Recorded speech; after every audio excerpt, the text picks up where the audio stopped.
What is up, guys? GZTV here. Let me adjust this. Is that good? Yeah, that's good. Okay.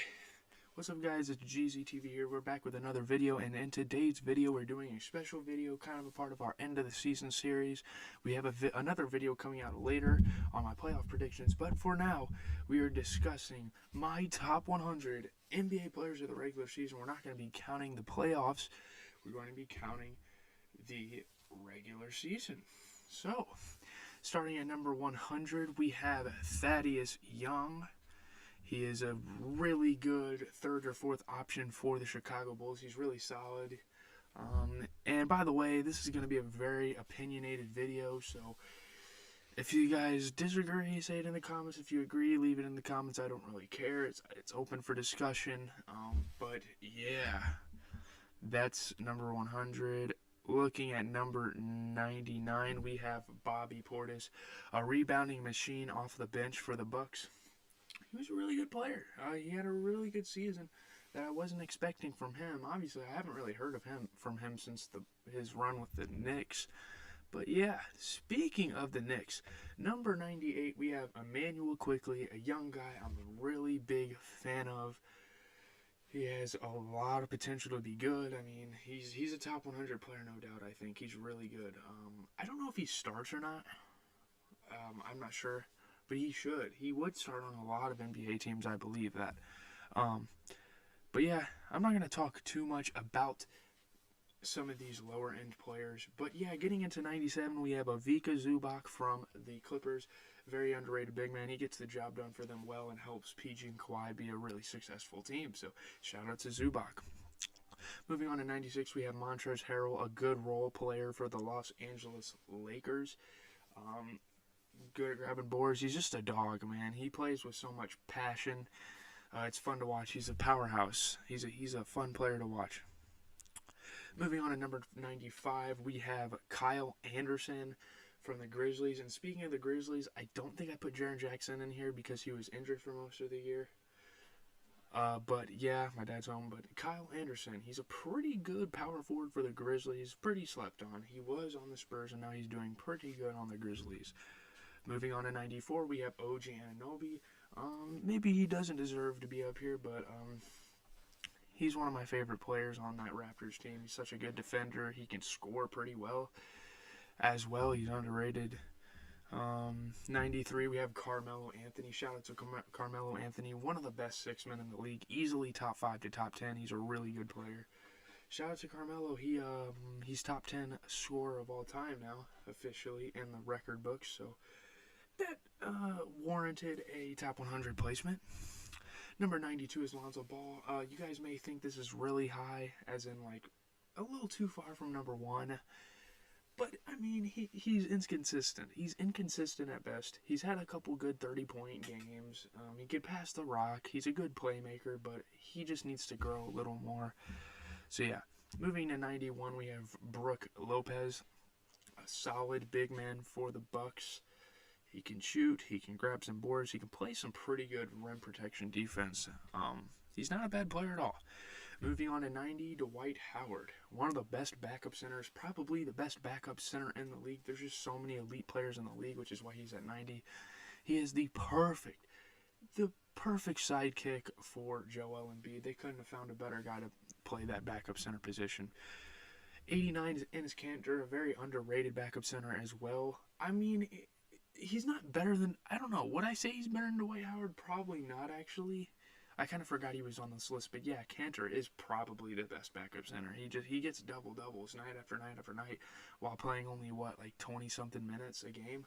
It's pretty crazy. He's an efficient player.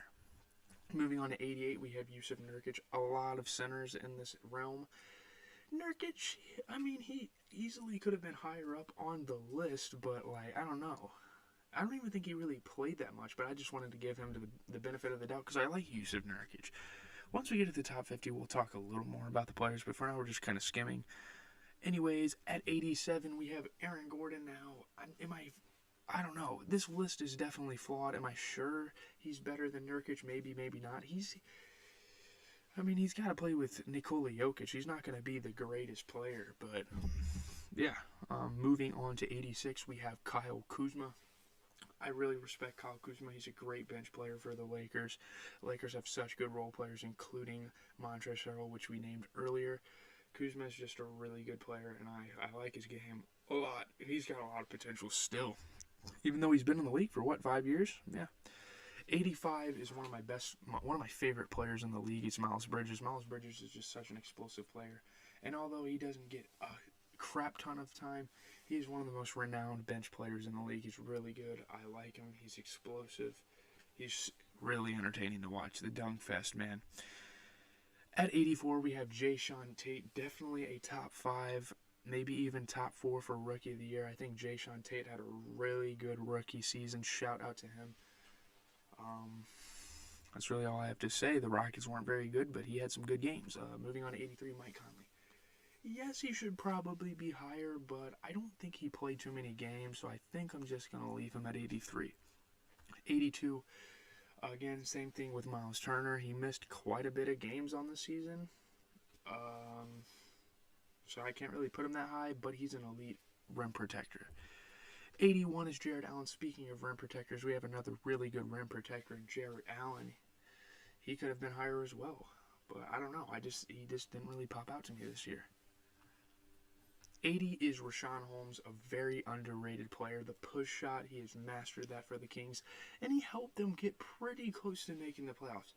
They were, 2 or 3 games off without having De'Aaron Fox, and he was a big part of that. So, shout out to Rashaan Holmes.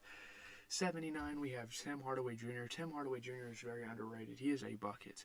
He's definitely following in his dad's footsteps, and he's going to have a really successful career. I feel it. Obviously, he has to play in Luka Doncic's shadow, but he's really good. 78 is my boy Time Lord Robert Williams. Robert Williams is really good, very underrated. A lot of teams in the league would cherish a guy like this. A very athletic, undersized but athletic. He makes up for his undersized frame with the athleticism, the oops, the blocks, the hustle plays. He's just a great player. 77 is Boucher, Chris Boucher. Maybe Chris Boucher should be higher, but I'm not sure. I think this is a pretty decent spot. He was a good player this year. He had a good season, but I don't know. Moving up, 76 is Evan Fournier. Maybe he'd be a little higher if he didn't have that little stint with the Celtics, with my team.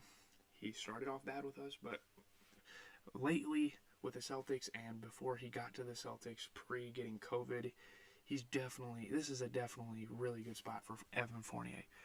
Moving to 75, we have Kyle Lowry. Look, he didn't play that many games, but the games he played, he was stellar, shooting threes and dishing the rock like he usually does. He would be higher if he played more games and showed some consistency. 74 is DeJounte Murray. DeJounte Murray's a really good on-ball defender. I questioned myself on putting him here, but I like DeJounte Murray, and I feel like he definitely deserves the position. Moving on to 73, Marvin Bagley, a little high. Maybe I should have put him lower, closer to 100. I don't know. Maybe I overrated Marvin Bagley a little bit, but he's a solid player. I like him. 72 is Drew Holiday, a really solid starting point guard. Obviously not as good as he used to be with the Pelicans, but he's still really good. Obviously he has to play with a really good Giannis Antetokounmpo, a good Chris Middleton. And so he doesn't get as many chances with the rock, but he's still a good point guard. 71 is Kemba. Kemba would be exponentially higher if he didn't shoot so bad from the field and have terrible shot selection. I didn't realize, I never really watched the Hornets when he was there, so I didn't realize his playstyle was so, rushed. His shots seem rushed. He misses a lot of shots. He's a very inconsistent player, and obviously he had to deal with injury, so maybe I gave him the benefit of the doubt and put him decently high up here. 70 is Pascal Siakam. I mean, the dude played really good this year. It's a very underrated season for Pascal Siakam. Not a lot of people realized how good of a player he was this season. Raptors didn't make the playoffs, but he still had a good year. 69, Derrick Rose. Definitely top 3 for 6th Man of the Year. He should definitely get nominated for 6th Man of the Year. He was a really good player.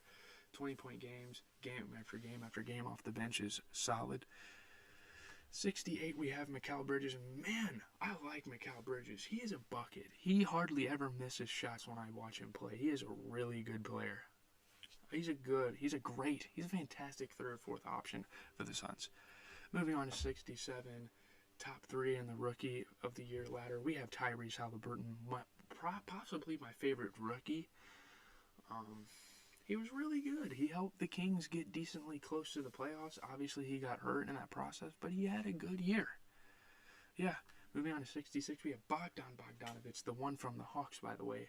There's 2 Bogdanoviches. It's really confusing, but the Bogdanovich plays for the Hawks, and he was a bucket. Let me just say, since All-Star break, if he had this type of performance all year, he'd easily be a top 50 player, but it was only half of the season, so I had to give him this. 65 is Darius Garland, one half of Sexton. Darius Garland, really good player. I like Darius Garland. I like this duo. I'm really looking forward to seeing their future as a duo. I like it. Moving on to 64, we have Deandre Ayton. Not the best center in the league, but he can certainly get it done. I think he's missed quite a bit of games, but Deandre Ayton can get it done. Moving on to 63, we have Bojan Bogdanovic, the guy that scored 48 on the Jazz.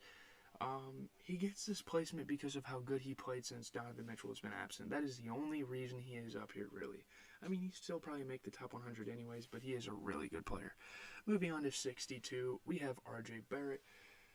Now, Bojan Bogdanovic has had higher highs than R.J. Barrett, but R.J. Barrett is way more consistent of a player, which is why he is here. He is a good sidekick for Julius Randle and one of the most successful Knicks seasons in 20 years. Moving on to 61, we have Lauri Markkanen. Should I have put him this high? Maybe, maybe not, but I really like Lauri Markkanen. I feel he deserves a decently high listing, even if he's been injured a few games. Yeah. 60, we have Andre Drummond. He was terrible on the Cavs. You could tell he didn't play with a passion. He didn't want to be there. But once you put him on this contenders team, he played his heart out, averaging 15 and 12 with LeBron and AD on the same team. Dude has been going nuts lately. If he played like that the whole season, he'd possibly even be an all-star caliber player. But yeah. 59 is Jonas Valanciunas, really good center.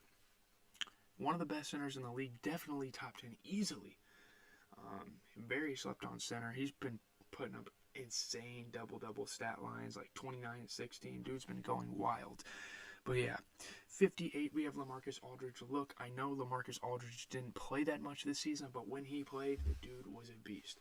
Even before he got to the Nets on that Spurs team, dude was a beast. I'm just going to say it right now. He was a beast.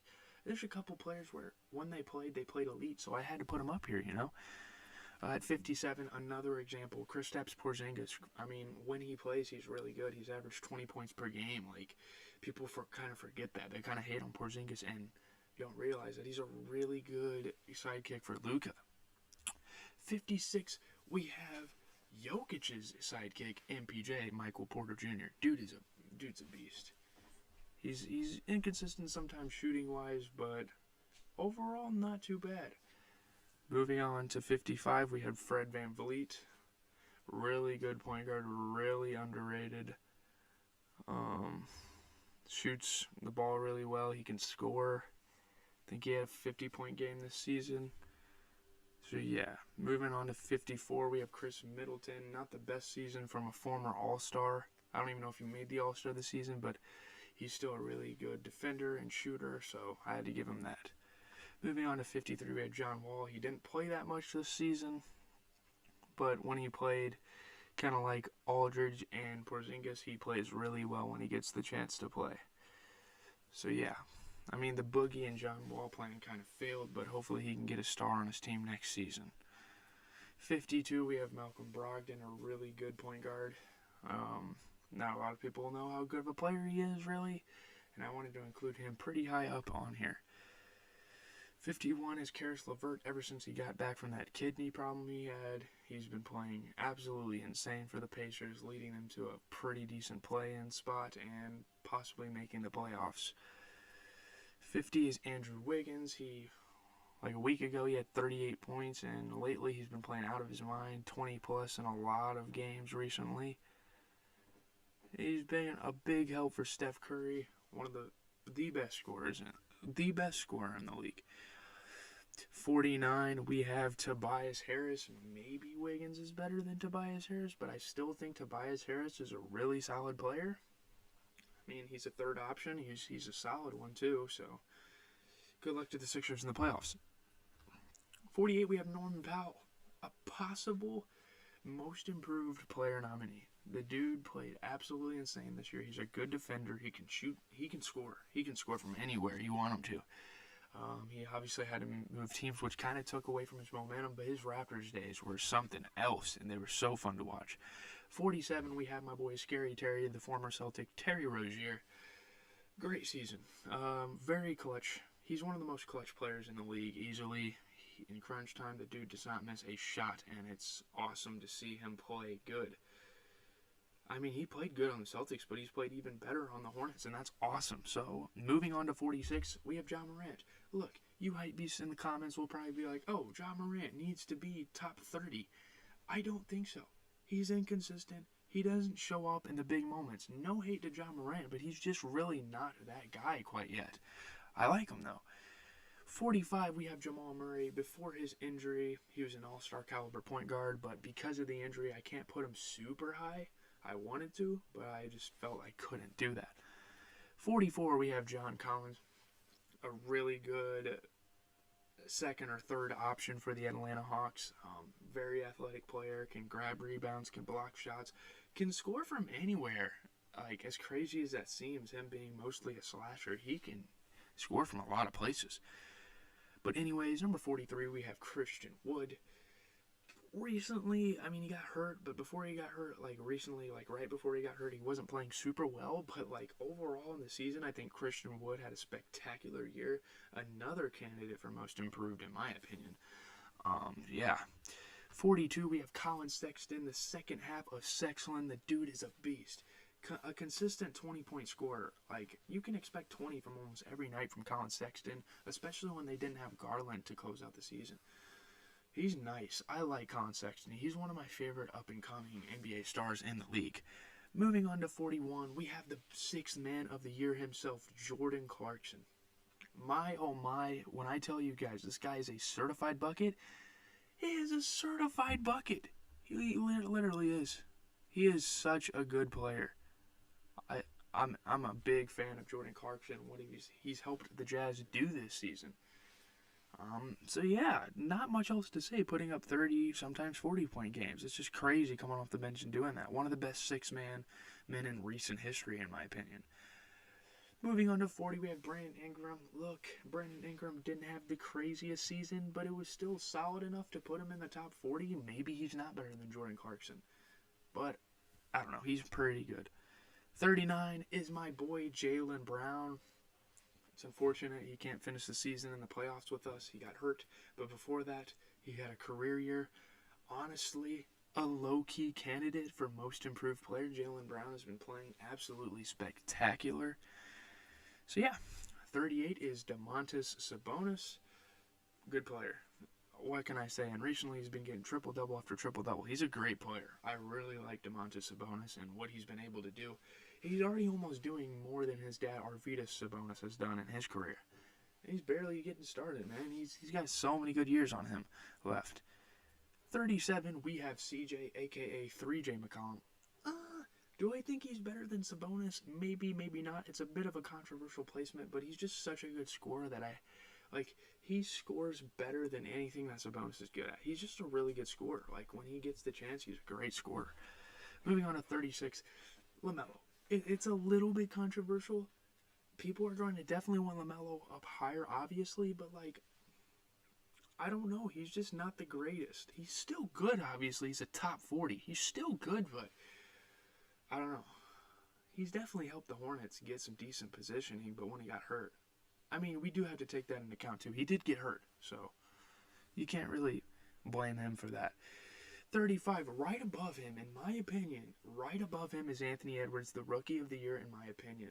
I probably shouldn't be revealing this because I'm going to do an award show thing soon. But, yeah, just a little sneak peek. Anthony Edwards is my Rookie of the Year. I'll make an awards video. I'll probably shut up with who I think will win the awards. But yeah, Anthony Edwards I think is slightly better than LaMelo. Next at 34, we have PG-13. Oh, how is he not top 20? I don't know. I just don't think PG-13 had the craziest year. Yeah, he had a pretty solid year, but I don't think he had the craziest year we've seen from him. Not even close, actually. He's an MVP candidate. He just hasn't cut it for me this year. Next at 33, we have the boy De'Aaron Fox. Dude is a bucket. When he played, he could possibly even be top 20 if he didn't experience that injury. So, yeah, shout out to De'Aaron Fox. He had a really good season. 32, we have that boy, Rudy Gobert, a freaking defensive force, and it's been like that for a couple years now in the NBA. Dude is an absolute beast. I don't know, man. I wouldn't be mad. Looking at PG-13, I wouldn't be mad if you guys put him in the top 25. I definitely think he should probably be there, but I just kind of threw him there. Rudy Gobert, though. Rudy Gobert can grab boards. He can do anything a traditional big man can do. 31. A slightly better version, I think, with a little less defense, but way more rebounding, is that boy Clint Capela. Really good player. He's very underrated. I think he's the third best big man in the league. Possibly. I don't know. He's top 5. He's top 5. Let's just say that. Coming up next at 30, we have that boy Jeremy Grant, an early most improved player, but I don't know. It just hasn't really hit quite the same recently. But Jeremy Grant, I think that's the right Grant guy. The guy that had the breakout season for the Pistons, right? Yeah, Jeremy Grant. Coming in at 29, we have that boy CP3. He's a veteran presence for the Suns. He's mentored Devin Booker and the young guys to hopefully try to chase a championship. I don't know if that's going to happen, but it will be a very fun time to watch that journey unfold for them. CP3. Right above him is his teammate, D-Book, the first option for the Suns. Dude's a beast. What else can I say? He's clutch. He's got that Mamba mentality. Kobe has inspired him to do such great things in this league, and he's done it. He scored 70. You guys forget that. It's crazy. But yeah, bucket. What else do I have to say? 27, we have my boy Jason Tatum. Yeah, Tatum, man. I'm very proud of what he's done this year.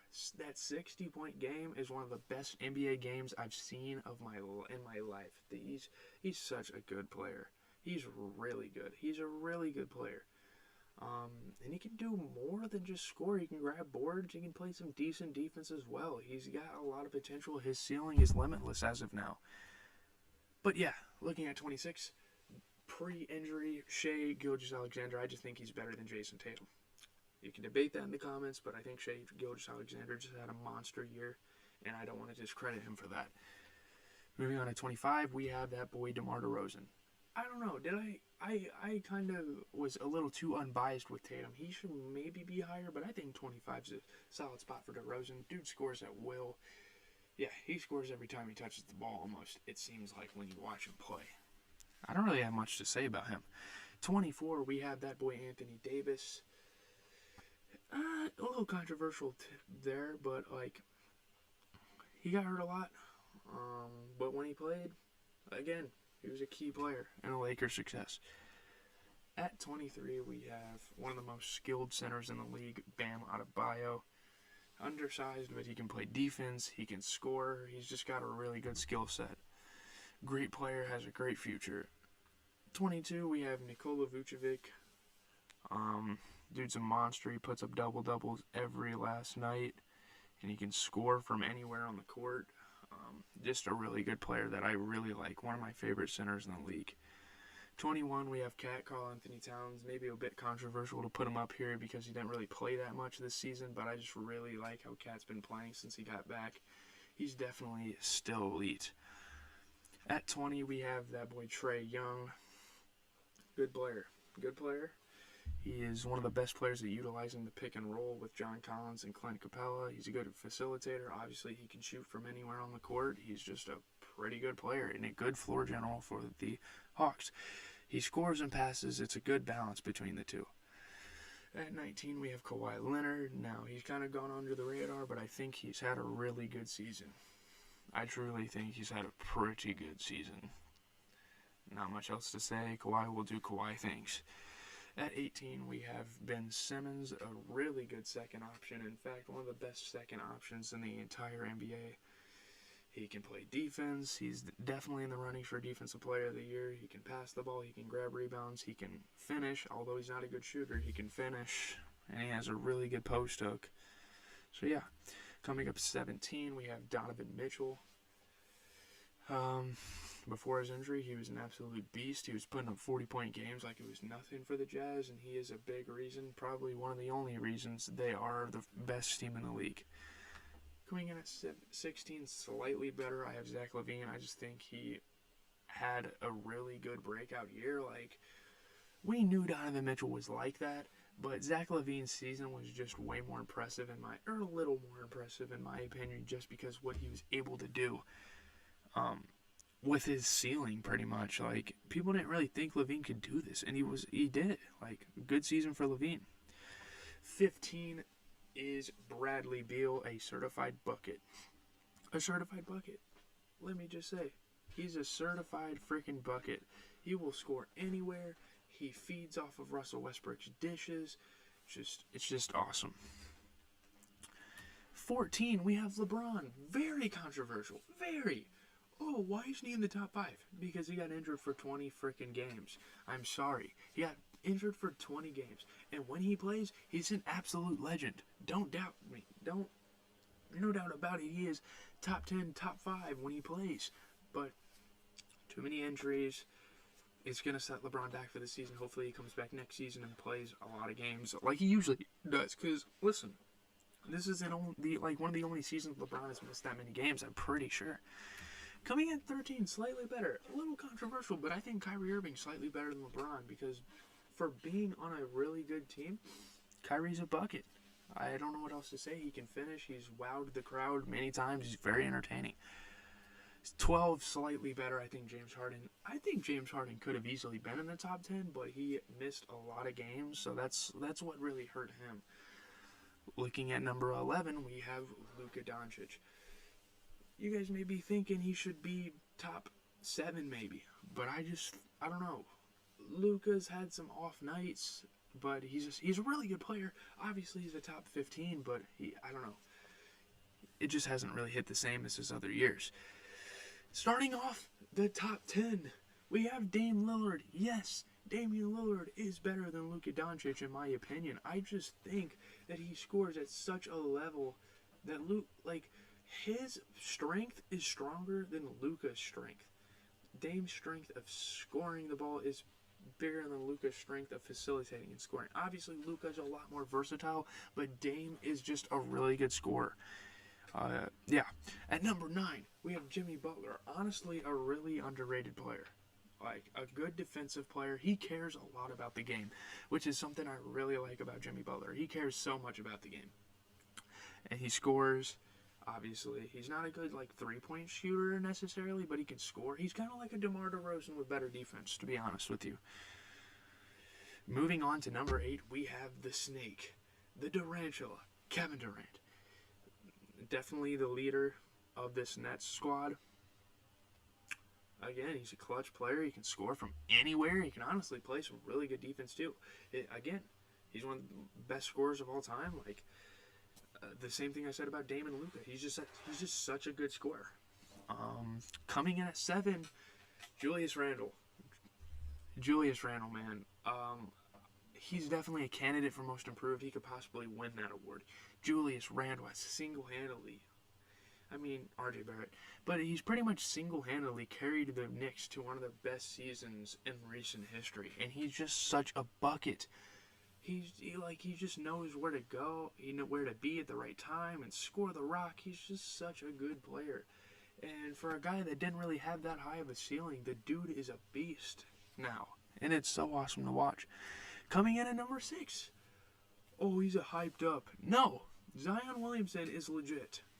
I don't care how much hype he got in his rookie season. Zion Williamson is a legit freaking hooper. He is a hooper. He is going to be so good. Next LeBron, maybe not, but pretty darn close. His trajectory is going up and up and up, and he is such a good player. I like Zion. I truthfully think he's a really good player. I'm buying into the hype. He put up really good numbers this season, and he's kind of elevating his game so he can shoot from anywhere. Moving on to number 5, we have Giannis Antetokounmpo.